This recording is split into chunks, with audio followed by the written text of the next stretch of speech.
Penyu ini sangat besar, dan Qin Yichen dan yang lainnya membandingkannya di depannya. Mereka bahkan bukan debu ombak, dan mereka hampir bisa mengabaikannya. Hanya laut yang sangat jahat dari Raja Laut Biru dan binatang buas yang dapat menunjukkan sosoknya di depan kura-kura ini. Tetapi laut yang sangat jahat itu sudah sangat ganas dan besar. Dan di depan kura-kura ini, ia juga seperti ikan kecil. Meskipun dia telah berkultivasi kerana Qin Yichen, ukuran tubuhnya tidak menentukan apa-apa, dan itu tidak berarti bahwa dia adalah pria besar. Tapi ukuran kura-kura ini di luar kognisi Qin Yichen.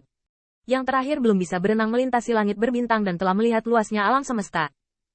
Tapi di depan penyu ini, Qin Yichen sebenarnya memiliki semacam ketakutan dari lubuk jiwanya, seperti ketakutan yang tidak diketahui. Ia lahir dengan makhluk, dan di depan makhluk yang tak terhitung kali lebih besar dari dirinya, ia lahir dengan rasa penindasan. Sulit membayangkan bagaimana jadinya jika penyu ini menerobos sungai Tianhe dan berenang di alam semesta. Selain itu, penyu ini tidak hanya berukuran besar, tetapi juga sangat kuno sehingga Qin Yichen bahkan tidak dapat merasakan nafas waktu di penyu ini. Mata Dewa Qin Yichen bergetar, kuno dan besar, yang awalnya adalah dua kata yang melambangkan keagungan. Dia tahu betul bahwa kura-kura ini benar-benar sangat kuat. Qin Yichen tidak tahu dunia penyu ini, atau mungkinkah dia juga keluar dari dunia 10.000 ras? Tapi setidaknya Qin Yichen tahu bahwa dia pasti tidak akan bisa hidup dengan aura yang tahan lama tanpa kekuatan tirani. Garis-garis pada cangkang kura-kura itu seperti cincin tahunan, tak berujung, seperti cangkang kura-kura ini, bisa berubah menjadi labirin tak berujung, memenjarakan segalanya. Yang lebih mengejutkan Qin Yichen adalah kura-kura ini. Mungkinkah itu kekuatan tertentu dari suku Xuanwu? Tanda seru. Namun, sebelum Qin Yichen dapat berbicara, dia melihat permaisuri terbang dan berdiri di sisi lain kura-kura. Wajah bangsawan itu tampak suram dan tidak puas. Tetapi setelah ragu-ragu untuk beberapa saat, permaisuri masih berbicara. Tetua tua, Anda campur tangan seperti ini. Tampaknya agak buruk, kan?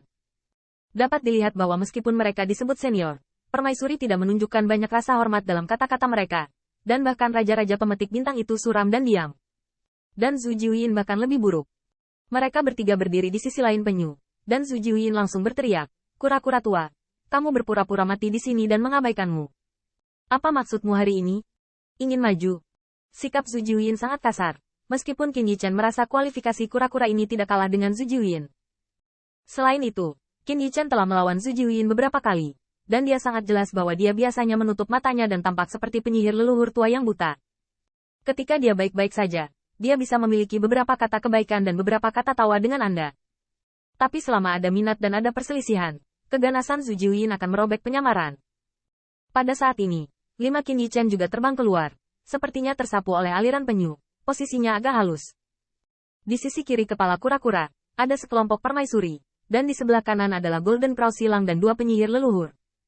Sejauh menyangkut Qin Yichen, mata kura-kura itu sangat besar, dan mereka lebih mendebarkan daripada matahari terbenam.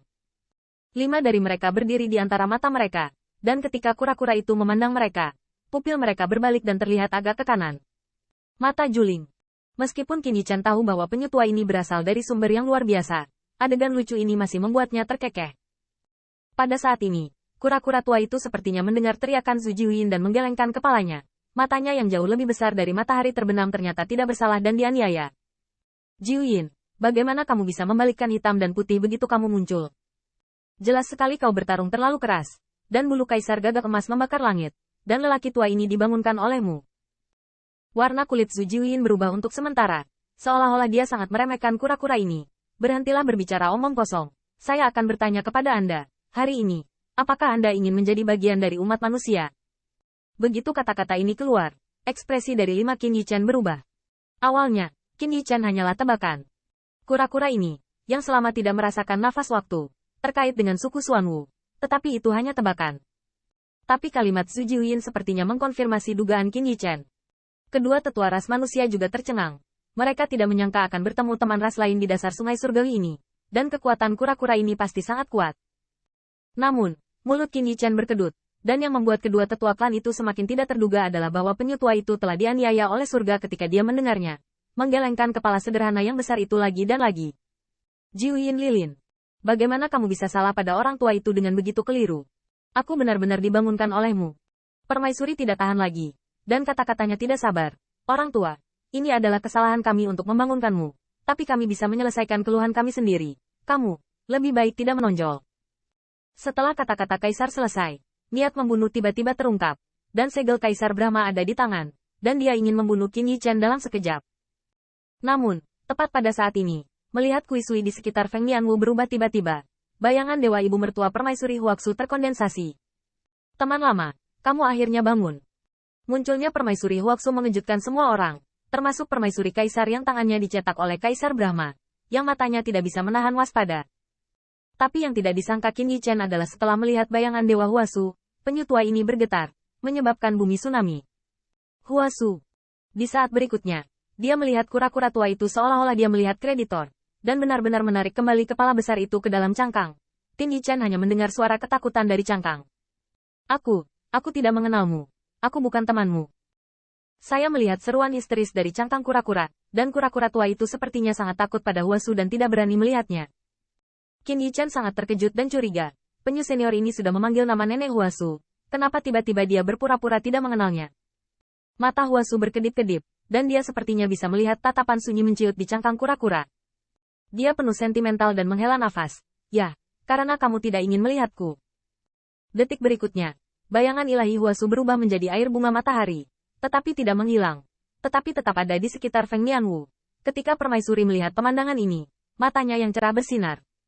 Tapi Qin Yichen berdiri di Tianhe, melihat tamu kosong itu, tidak bisa membantu tetapi diam-diam tercengang.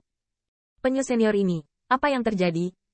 Jelas sekali dia sangat kuat, dan dia bahkan bisa disebut berteman dengan nenek Huaxu, seolah-olah dia punya hubungan dengan Huaxu.